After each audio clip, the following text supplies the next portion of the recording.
Hello students, कैसे हैं आप सब लोग। उम्मीद करती हूँ सब अच्छे होंगे और स्वस्थ होंगे। मैं Meena Rana ICT virtual class में आपका स्वागत करती हूँ।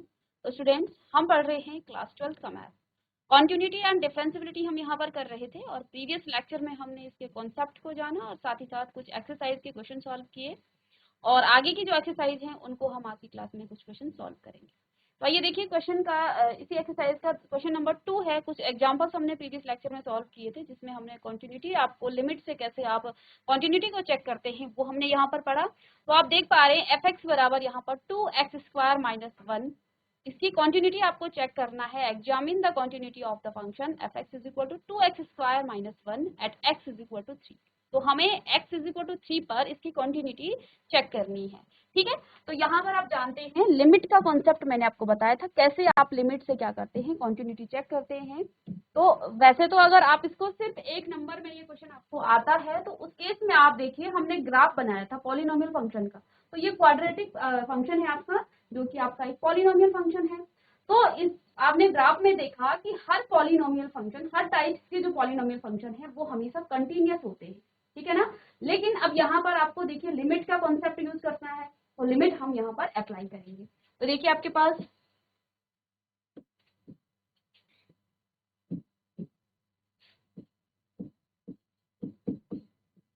फंक्शन है, आपके पास F x is equal to 2x² minus 1 और कहाँ पर आपको चेक करना है, at x is equal to 3 पर। At x is equal to 3 पर आपको इसकी कंटिन्यूटी को एग्जामिन करना है, उसको चेक करना है। तो आप जानते हैं आप क्या करेंगे, लिमिट x टेंड्स टू कहाँ पर 3। और देखिए यहाँ पर फंक्शन की एक ही डेफिनेशन दे रखी है, फंक्शन की यहाँ पर एक ही सिंगल डेफिनेशन है। दैट मीन्स कि at x is equal to 3 के लेफ्ट में, राइट में और इन तीनों में फंक्शन का मान सेम है। तो इस केस में आप क्या करते हैं, यहाँ पर आप सिर्फ लिमिट चेक करते हैं इस पर्टिकुलर पॉइंट पर। यदि फंक्शन की अलग अलग डेफिनेशन दी होती तो तब आपको लेफ्ट हैंड लिमिट और राइट हैंड लिमिट निकालना होता। इस केस में हम क्या करेंगे, इसकी एक ही लिमिट निकालेंगे। ओके, तो लिमिट x टेंड्स टू 3 और f x is equal to, तो फंक्शन क्या है आपके पास 2x, तो इसमें आप लिमिट अप्लाई कर देंगे। तो limit x tends to 0 2x² minus में 1, सॉरी यहाँ पर 0 नहीं 3 आएगा, 3 पे चेक कर रहे हैं तो 3 आएगा यहाँ। ठीक है, तो अब आपने क्या करना है, 2 multiply by 3 raise to the power 2 minus 1। तो कितना आ जाएगा, 2 मल्टीप्लाई बाय 9 माइनस 1, 9 टू जे 18 और 18 माइनस 1 आपका 17 आ गया है। तो आपके पास जो लिमिट x टेंड्स टू 3 पर आपका फंक्शन का मान क्या आ गया है, 17 आ गया है। ठीक है, अब आपको क्या करना है, f ऑफ 3 निकालना पड़ेगा आपको। f ऑफ 3 निकालेंगे, जहां x है वहां 3 रख लीजिए। तो 2 multiply by 3 raise to the power 2 minus 1, तो अगेन ये भी आपके पास 2 multiply by 9 minus 1, that means 17 यहाँ पर भी आपके पास आ गया है। दैट इम्प्लाइज कि limit of x tends to 3 of f x is equal to f of 3, दोनों ही आपके पास 17 आ गया है। दैट मीन्स ये जो फंक्शन आपका है, function is continuous, function is continuous at x is equal to 3। तो ये जो फंक्शन है ये x इज इक्वल टू 3 पर कंटिन्यूअस होगा। इस लाइन को, इस क्वेश्चन को आप इस तरह से भी सॉल्व कर सकते थे कि आप क्या लिखते हैं, f x is equal to 2x² minus 1 is a polynomial function. यहाँ पर आप लिख लेते एक लाइन कि ये क्या है, ये आपका एक पॉलिनोमियल फंक्शन है। सो इट्स कंटिन्यूअस, और पॉलिनोमियल फंक्शन क्या होते हैं, यहाँ पर हमें 3 पर बताना है, at x is equal to 3। ठीक है ना। तो ये आपका एक पॉलिनोमियल फंक्शन है और पॉलिनोमियल फंक्शन आपके क्या होते हैं, कंटिन्यूअस होते हैं एट एवरीवेयर। तो वो 3 पर भी कंटिन्यूअस होगा। यहाँ पर हमने लिमिट को अप्लाई कर दिया है, तो ये आपका एक मेथड हो सकता है जिससे आप इसको सॉल्व कर सकते हैं। और आपकी एनसीईआरटी बुक में यहाँ पर लिमिट अप्लाई करने को कहा गया है, तो आप लिमिट यहाँ पर अप्लाई करेंगे, इसको कॉपी कर लेंगे।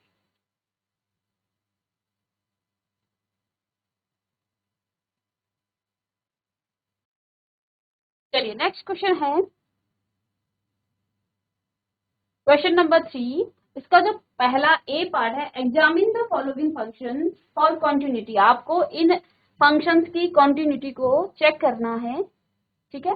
तो देखिए यहाँ पर पहला जो फंक्शन आपके पास दिया हुआ है, पहला फंक्शन है a F x is equal to x minus 5, ठीक है। आप देखिए यहाँ पर आपको कोई भी पॉइंट नहीं दिया गया है। लिमिट से आप करना चाहते हैं तो लिमिट से आप क्या कर सकते हैं, कोई भी रियल नंबर आप ले सकते हैं, वो ए हो सकता है, ठीक है। और इसी को आप लिमिट मान करके इसको चेक कर सकते हैं। दूसरा क्या है, यहाँ पर ये आपका एक पॉलिनोमियल फंक्शन है, और आप जानते हैं पॉलिनोमियल फंक्शन क्या होते हैं, कंटिन्यूअस होते हैं एट एवरीवेयर। तो किसी भी रियल नंबर के लिए आप इसको चेक कर सकते हैं। तो आप यहाँ पर लिखेंगे सॉल्यूशन में कि f(x) is equal to x minus 5 is a polynomial function, is a polynomial function,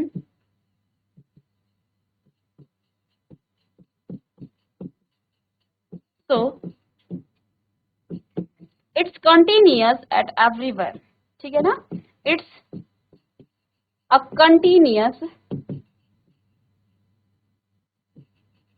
continuous at everywhere, ठीक है। ये आप लिख सकते हैं। यहाँ पर आपको एग्जामिन करना है। सपोज दैट आपको ये समझ में नहीं आ रहा, आपको लिमिट अप्लाई करना है, तो आप क्या करेंगे, at x belongs to R, x कहाँ बिलोंग करता है, रियल नंबर को बिलोंग करता है, तो for all x belongs to R, यहाँ पर आप क्या लिखेंगे, एक्स टेंस टू, सॉरी इसको मैं क्या कर देती हूँ यहाँ पर, ए कोई पॉइंट है, जैसे आपका किसी रियल नंबर को ये बिलोंग कर रहा है, ए कोई पॉइंट है, नंबर है, A belongs to R, A belongs to R, A क्या है, किसी रियल नंबर को बिलोंग करता है, कोई रियल नंबर है। अब देखिए at X is equal to, यानी कि आपको at X is equal to A पर आपको इसको चेक करना है। तो इसकी लिमिटिंग वैल्यू आप निकाल लेंगे, x tends to A, F x is equal to, आपके पास फंक्शन क्या है, एक्स माइनस 5। तो अभी तो आपको ये लिखना है, लिमिट निकालना है इसकी, लिमिट एक्स टेंस टू ए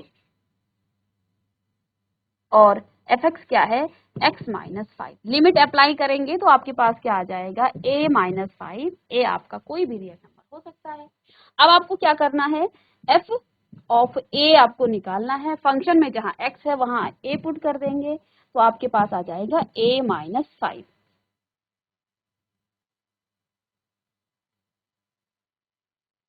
ठीक है। अब आप जानते हैं, यहां से देखिए आपके पास क्या आ गया है, at X is equal to A, और ए क्या है, कोई रियल नंबर है, limit X tends to A, F x is equal to क्या आ जाएगा, एफ ऑफ ए। तो दोनों ही इक्वल हैं, दोनों क्या आ गया है आपके पास, ए माइनस 5, ठीक है। So the function is continuous eight, कहाँ पे, x is equal to A पर, और यहाँ पर आपके पास कोई पॉइंट दिया नहीं था, ये हमने लेट कर लिया था, किसके लिए, लिमिट निकालने के लिए, तो ये कोई भी पॉइंट हो सकता है। तो द फंक्शन इज कंटिन्यूअस, और इतना सा आप लिख लेंगे तो ये सफिशियंट है इसके लिए। यदि आपको ये नहीं समझ में आ रहा है, समझ में तो क्यों नहीं आना चाहिए, क्योंकि हम इसका ग्राफ भी आपको बता चुके हैं। F x is equal to आपका, यदि कोई पॉलिनोमियल फंक्शन होता है, वो हमेशा हर जगह हर पॉइंट पर वो क्या होता है, कंटिन्यूअस होता है। तो क्योंकि आपने ग्राफ में देखा कि जो पॉलिनोमियल फंक्शन होते हैं उनके कभी भी ग्राफ ब्रेक नहीं होते हैं, वो कंटिन्यूअसली चलते रहते हैं, इस तरह से ग्राफ उनका चलता रहता है। तो वो कहीं भी आपका ब्रेक नहीं हो रहा है, तो वो फंक्शन आपके क्या होते हैं, कंटिन्यूअस एट एवरीवेयर। तो इतनी सी बात आपके लिए सफिशिएंट थी, बट हमने यहाँ पर एक पॉइंट ले लिया है, ए बिलोंग्स टू आर, ए कोई ऐसा नंबर है जो आर रियल, किसी भी रियल नंबर को बिलोंग कर रहा है। तो x is equal to A पर आपने इसकी कॉन्टिन्यूटी चेक करना है। तो यहाँ पर हमने फंक्शन की लिमिटिंग वैल्यू और फंक्शन के उस पर्टिकुलर पॉइंट पर वैल्यू देखिए, दोनों सेम आया, दैट मीन्स ये फंक्शन आपका क्या है, कंटिन्यूअस फंक्शन है। तो इसको कॉपी कर लेंगे।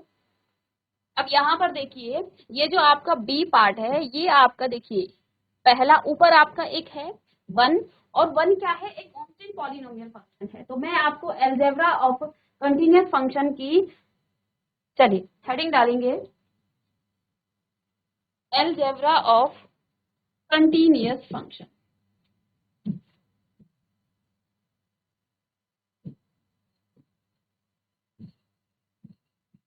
अलजेब्रा ऑफ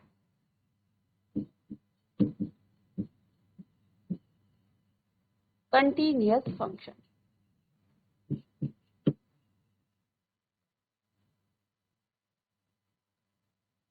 हेडिंग डालेंगे अलजेब्रा ऑफ कंटीन्यूअस फंक्शंस।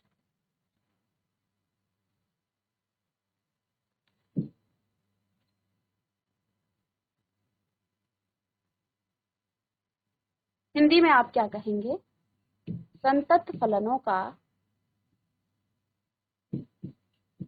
संतत फलनों का बीजगणित, algebra.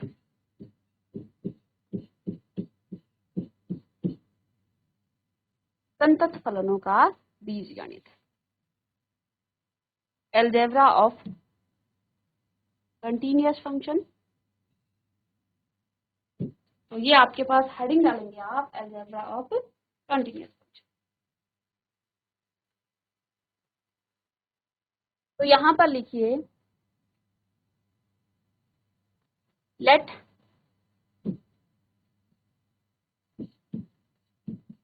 fx and gx are two continuous function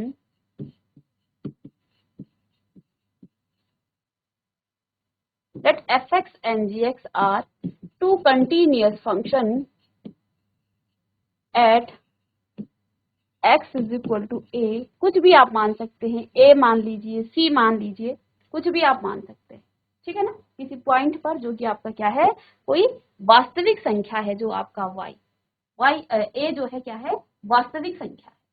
तो fx और gx इस पॉइंट पर क्या है, कंटीन्यूअस है। अब हम यहाँ पर पढ़ रहे हैं अलजेब्रा ऑफ कंटीन्यूअस फंक्शन, और अलजेब्रा में आप क्या करते हैं, प्लस माइनस मल्टीप्लिकेशन और डिवीजन यहाँ पर करते हैं, ठीक है ना। तो इतना आप लिख लेंगे कि माना आपका जो fx है और gx है वो ऐसे वास्तविक फलन हैं जो वास्तविक संख्या c के लिए या a के लिए क्या करते हैं, संतत है। तो यहाँ पर अलजेब्रा फंक्शन में क्या कहता है, फर्स्ट जो fx प्लस gx इन दोनों का जो सम होगा वो भी क्या होगा, वो भी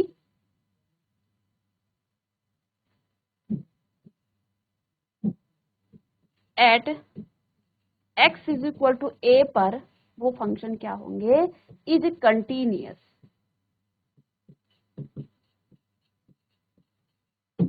यदि fx और gx दो कंटीन्यूअस फंक्शन हैं, कहां पर, at x is equal to a पर, तो इन दोनों को ऐड करके जो आपके पास सम आएगा वो भी उस पर्टिकुलर पॉइंट पर कंटीन्यूअस होगा। तो पहला ये आपके पास आ गया है कि ये दोनों यदि फंक्शन क्या है, कंटीन्यूअस हैं, संतत हैं, तो फलन का, दोनों फलन का जो एडिशन है उस पर्टिकुलर पॉइंट, उसी पॉइंट पर वो भी क्या होगा, कंटीन्यूअस होगा, जो इन दोनों का क्या आएगा, योगफल आएगा, ठीक है। दूसरा यहाँ पर क्या है कि fx माइनस gx जब आप करेंगे फंक्शन का, कहां पर, उसी पॉइंट पर at x is equal to a पर। आपकी एनसीईआरटी बुक में c दे दिया, मैंने a लिख दिया, उससे फर्क नहीं पड़ेगा। यहाँ पर आप ये लिखेंगे कि जो a है, a belongs to real number, ये क्या है, कोई वास्तविक संख्या है, इतना सा लिख लीजिए, a हो सकता है, c हो सकता है, ये तो कांस्टेंट है, ठीक है ना। तो यहाँ पर देखिए at x is equal to a पर यदि हमने fx माइनस gx कर दिया तो इनका जो सब्ट्रैक्शन का जो डिफरेंस आएगा वो भी क्या होगा, वो भी एक कंटीन्यूअस फंक्शन होगा, वो भी आपका एक कंटीन्यूअस फंक्शन होगा।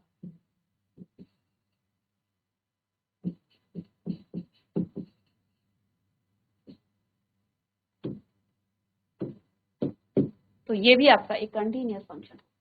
इसके अलावा थर्ड क्या है, यहाँ पर यदि आप fx और gx को मल्टीप्लाई करते हैं, fx इंटू जी एक्स करते हैं तो आप तो at X is equal to A पर ये फंक्शन भी आपका क्या होगा, कंटिन्यूअस होगा, ये भी आपका कंटिन्यूअस फंक्शन होगा, ठीक है ना। और चौथा हम यहाँ पर क्या ऑपरेशन करते हैं अलजेब्रा में, F X upon G x, F X upon G x, ठीक है ना।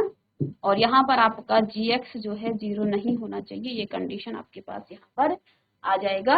अगर जी एक्स आपका 0 हो गया तो फिर आप क्या करेंगे,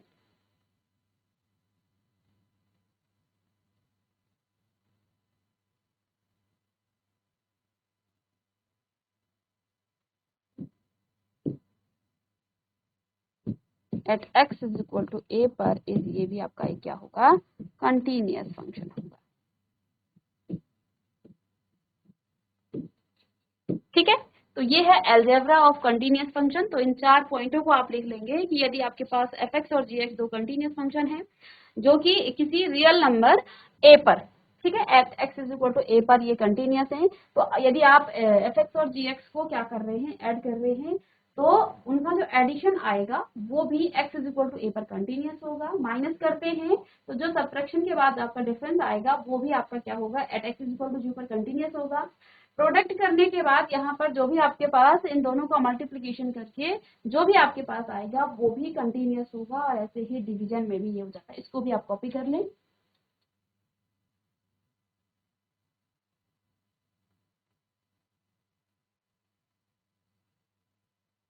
और यहाँ पर जब आप क्या करेंगे, इसमें मान रखेंगे तो यहाँ पर जी ऑफ ए आपका क्या नहीं होना चाहिए, 0 नहीं होना चाहिए, क्योंकि x इज इक्वल टू ए की बात कर रहे हैं ना। तो जब आप पॉइंट रखेंगे यहाँ पर जी ऑफ ए आपका क्या नहीं होना चाहिए, 0 नहीं होना चाहिए।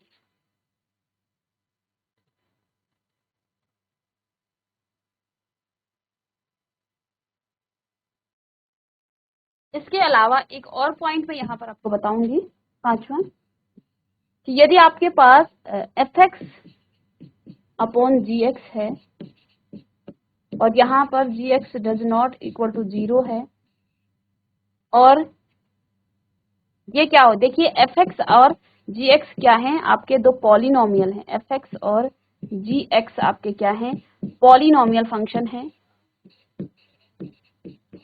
ठीक है। तो ये पॉलिनोमियल इस फंक्शन को आप क्या कहेंगे, परिमेय या रैशनल फंक्शन इसको कहेंगे। और रैशनल फंक्शन हमेशा आपके क्या होते हैं, कंटिन्यूअस होते हैं। यहाँ पर G X is equal to G X जो है 0 के इक्वल नहीं होना चाहिए। इस पॉइंट पर ये कंटिन्यूअस हो सकता है, नहीं होगा, लेकिन और सारे फंक्शन पॉइंट पर ये जो फंक्शन है ये आपका क्या होगा, कंटिन्यूअस होगा। तो यहाँ पर आप क्या करेंगे, रैशनल फंक्शन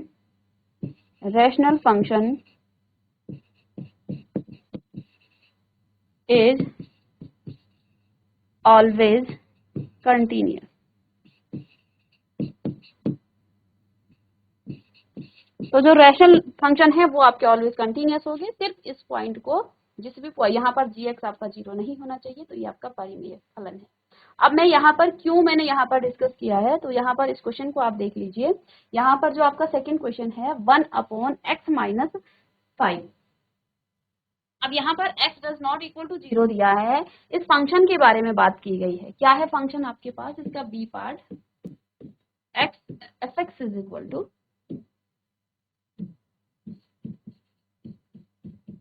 1/x-5, और यहाँ पर क्या कहा, x does not equal to 5, x को 5 नहीं होना है, ठीक है। तो हमने यहाँ पर अभी आपको बताया था कि एफ एक्स बराबर क्या है, 1/x-5। अब आप देखिए ये कांस्टेंट नंबर है, इसको आप क्या कह सकते हैं, ये कांस्टेंट पॉलिनोमियल फंक्शन हो गया। तो ये आपका एक पॉलिनोमियल फंक्शन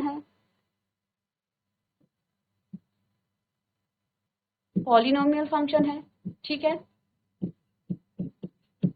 और ये आपका एक लीनियर फंक्शन है, यानी कि ये भी आपका एक पॉलिनोमियल फंक्शन की ही कैटेगरी में आता है, ठीक है। Polynomial function upon polynomial function क्या कहा था डिवीजन में, तो ये दोनों आपका क्या हो जाएगा, एक रैशनल फंक्शन हो जाएगा, ये क्या हो जाएगा, एक रैशनल फंक्शन हो जाएगा। ठीक है, और हमने क्या कहा अभी इससे पहले कि रैशनल फंक्शन क्या होते हैं, कंटीन्यूअस होते हैं। यहाँ पर आप 5 को छोड़ देंगे तो द फंक्शन इज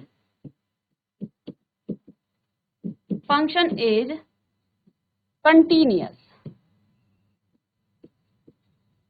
बस आपने ये 5 नहीं लेना है x का मान, बाकी जगह ये आपका फंक्शन क्या है, कंटीन्यूअस होगा।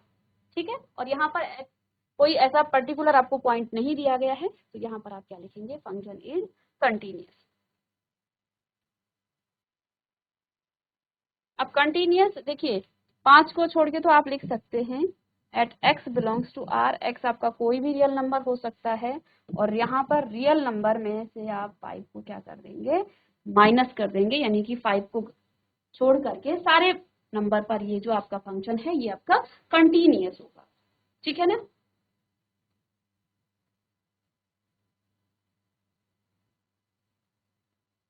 x बिलोंग्स टू r कर सकते हैं, या यहीं पर आप इसको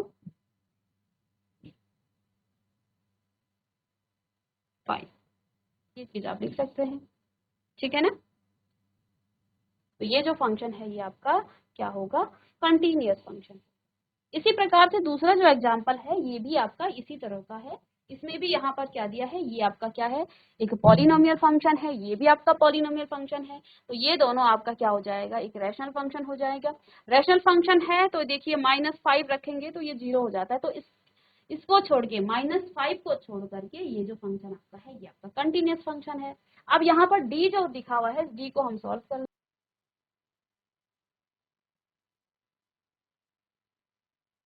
तो स्टूडेंट यहाँ पर हमने आपको अलजेब्रा और आपके जो कंटीन्यूअस फंक्शन है, मतलब कि उसी दो फंक्शन यदि आपके पास कंटीन्यूअस हैं तो उनका पॉजिटिव, उन दोनों को जब आप ऐड करेंगे, उनका जिस पर्टिकुलर पॉइंट पर वो फंक्शन कंटीन्यूअस थे तो उनका एडिशन करने के बाद जो सम आपके पास आएगा वो भी कंटीन्यूअस होगा। ऐसे ही सब्ट्रैक्शन और मल्टीप्लिकेशन और डिवीजन में भी होता है। तो यहाँ पर हमने कुछ एग्जाम एक्सरसाइज के क्वेश्चन सॉल्व किए हैं। नेक्स्ट क्लास में इसी के आगे के क्वेश्चन को हम कंटिन्यू करेंगे। तो मिलेंगे नेक्स्ट लेक्चर में, तब तक के लिए thank you and have a nice day.